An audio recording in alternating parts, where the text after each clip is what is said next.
Star manager Darshan ಅವ್ರ manager ಆಗಿಯೂ ಕೆಲಸ ಮಾಡಿದ್ದೀನಿ. ಎಲ್ಲ ಚೆನ್ನಾಗಿ ನಡೀತಾ ಇತ್ತು ಸರ್. ತೂಗುದೀಪ ಪ್ರೊಡಕ್ಷನ್ ಜೊತೆ, ತೂಗುದೀಪ ಫ್ಯಾಮಿಲಿ ಜೊತೆ ನಾನು ಭಾಳ ಕ್ಲೋಸ್ ಆದೆ.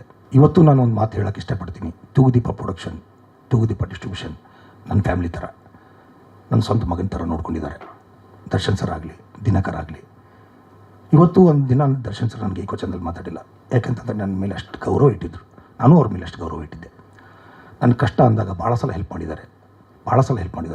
ನನ್ನ ಸ್ವಂತ ಅಣ್ಣನ ಥರ ಅವರು. ಸಿಂಪಲಾಗಿ ಹೇಳ್ಬೇಕಂದ್ರೆ ನನ್ನ ಸ್ವಂತ ಅಣ್ಣನ ಥರ. ದಿನಕರು ನನಗೆ ಅಷ್ಟೇ ಹೆಲ್ಪ್ ಮಾಡಿದ್ದಾರೆ. ಸ್ವಲ್ಪ ಪಾಶಾಗಿ ಹೇಳ್ಬೇಕಾದ್ರೆ ನಾನು ಸಾಲ ಮಾಡ್ಕೊಂಬಿಟ್ಟಿದ್ದೆ. ಊರು ಬಿಡುವಂಥ ಪ್ರಸಂಗ ಬಂತು. ಬೇರೆ ಬೇರೆ ವೈಯಕ್ತಿಕ ಸಮಸ್ಯೆಗಳು ಇದು ಅದು. ನನ್ನ ಹೆಂಡತಿಗೆ ಏನು ವಿಷಯನೇ ಗೊತ್ತಿರಲಿಲ್ಲ, ನಾನು ಸಾಲ ಮಾಡ್ಕೊಂಡಿದ್ದೀನಿ ಹಿಂಗಿದ್ದೀನಿ ಅಂತ. ಅವಳು ಸ್ವಲ್ಪ ಮುಗ್ದೆ. ಅವಳಿಗೆ ಹೆಂಗೋ ಗೊತ್ತಾಗ್ಬಿಡ್ತು ನಾನು ಇಷ್ಟು ಸಾಲ ಮಾಡ್ಕೊಂಡಿದ್ದೀನಿ ಅಂತ. ಮೋರ್ ದೆನ್ 8 crores ನಾನು ಸಾಲ ಮಾಡಿದ್ದು.